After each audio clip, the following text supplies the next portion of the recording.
All right, what's up, YouTube guys? So I thought I'd do a little walk and talk today. So I just posted a video about Billy Ray Cyrus. So that was my first concert ever, Billy Ray Cyrus. And I know it's crazy, huh? 38 years old, first concert ever.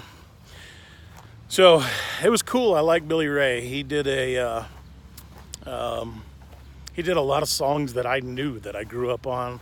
So it was fun to sing along with him. And then he had that Old Town Road, and everybody was excited about it because it's the #1 song, and all the little kids sing it and stuff, and it was good.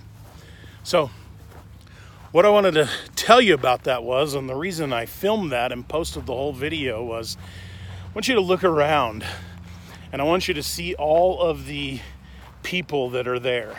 Now, I realize it may be like bad juju to talk to your kids today about the possibility of an active shooter. You know, like you even bring the thought of it up, and somebody says, I can't even believe you would mention that. I can't even believe you would talk about that. Why? This is the reality of the world today. In Vegas, not long ago, was the Mandalay Bay shooter. Then there's big crowd shooters all the time. Gabby Gifford, that was a big crowd when they were down there. I mean, look, the possibility today, or that nightclub in Orlando, the possibility today of you being in a big crowd and somebody being there to be an active shooter is at an all-time high. It's never been this high. So it's something that we should talk about, right? Well, I had all 3 of my kids there. I've got 3 young girls that are almost all teenagers. Not quite, but almost. And I had the conversation. I said, look, I set myself in the crowd. It was a free concert. I set myself in the crowd purposely to where we could leave. I explained to my kids that I need you to leave in the opposite direction. If there was a possibility of a loud explosion or gunshots, we're going to go the other way. I explained to my kids that when that happens, we're going to move and we're not going to stop moving.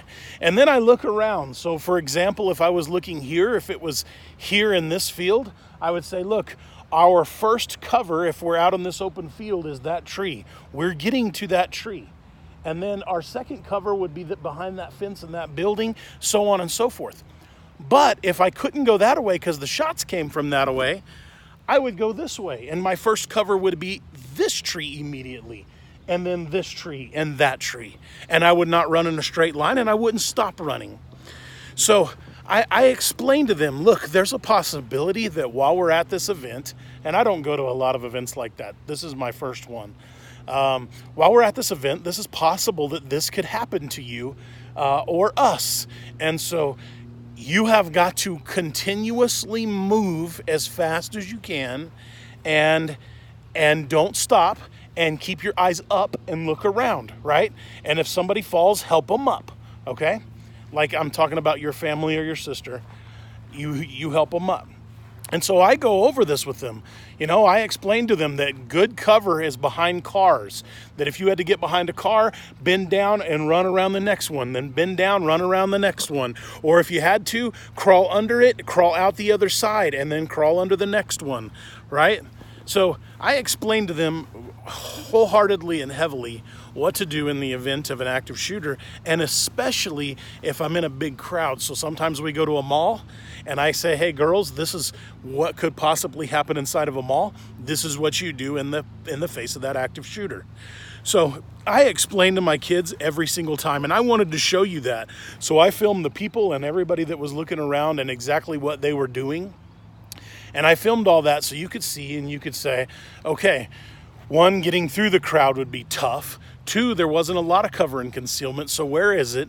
And just the mindset that I walk into before I went in there. Now, it wasn't a gun-free zone, so I carried my pistol with me.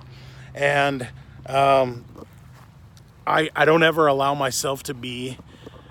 intentionally allow myself to be unarmed, right?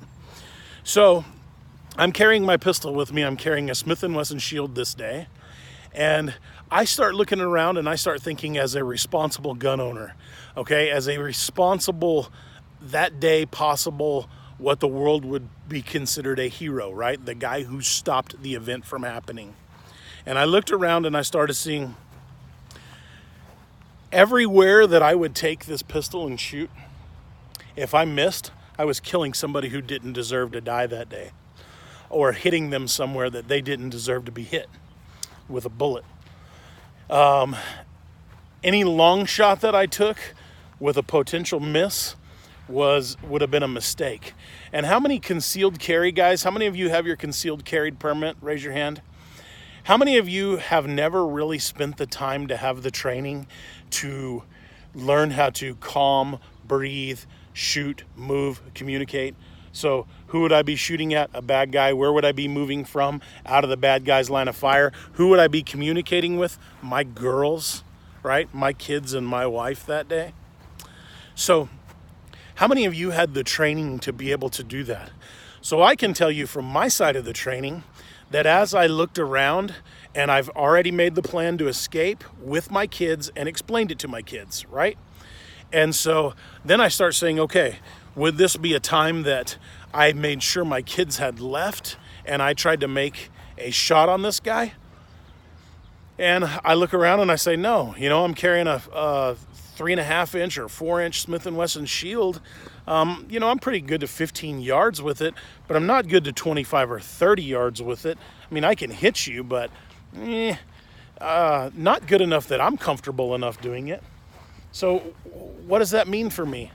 It means that my goal would be to get my family out of there, because once I pulled my gun out, I was just as much of a danger as the active shooter at that time.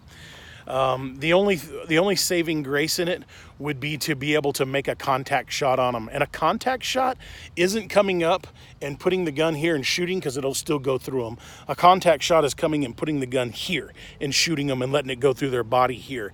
And you'd probably have to do it a couple of times. Boom, boom, boom, boom, boom, right? So that's the kind of contact shot I'm talking about, which means if he wasn't right there on me, I would not be able to charge him. Now, there's lots of things that change that circumstance. If there was a shooter that was in 25, 30 yards from me, and I knew that leaving was going to get us shot in the back anyway, while I send my kids, I may charge that guy. Yeah, I realize I'm probably going to die, but it's okay. I mean, if it's my day to die, I'll die. That really doesn't bother me. But these are just things that you have to think of, and not like brush off think of, like deeply think of. There's an active shooter. How do I get my family out of there? How do I protect the crowd? One, it's not your job, but two, I understand as an American and as a patriot, you want to help out as much as you can, and I do too. The old law enforcement in me is a little bit of a protector still, and so I would do what I could to help them, but I would not endanger the people. I remember whenever I first became a cop, and we were in a class with a bunch of new cops, and they said, what is the if we were off duty and there was a bank robbery? I mean, this was literally the question. Now, remember, this was a question from 25 years ago now, or 20 years ago. So if I was in a bank robbery, what would I do? Should I pull my gun? And there was a cop in Dallas who had recently got shot because of that. And so my lieutenant told us, it's better for you to be a very good witness than for you to be a dead one.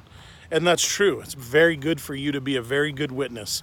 What's going on? How many people are there? How many people can you help? How many people can you get out?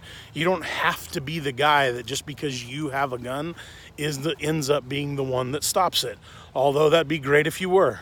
But basically what I'm saying is there are so many variables there that the idea, the fantasy in our head that I will just jerk my pistol out and kill this guy, it's a far-fetched one, okay? Even with my, one of my match pistols, if he is 25 or 30 yards away in that crowd, and 25 or 30 yards away ain't that far, guys. I mean, that's maybe just about from here to that tree. I mean, think about that. If he's from here to that tree and I'm in that crowd, I'm not sure that I would, make that shot, because I'm going to put other people's lives in danger. I mean, you think that it's that easy, but it's not. That's why training is critical, because training doesn't just teach you how to shoot. It doesn't just teach you how to move, and it doesn't just teach you how to communicate, although all those are great. It teaches you how to think, right? What should I do here? Is pulling my gun a good idea? Is running a good idea? Is tackling this guy and making a contact shot a good idea? Is using a knife a good idea? Is using a bat a good idea? I don't know. So I just want you to look back at that Billy Ray Cyrus video. I promise I won't be posting a bunch of those on this channel. Look back at that Billy Ray Cyrus video and decide, was it, what would you do in that situation? There's no right or wrong answer because we don't know. There was no situation. It was a good time, but it opens your eyes to be able to think of some stuff. So ponder on it.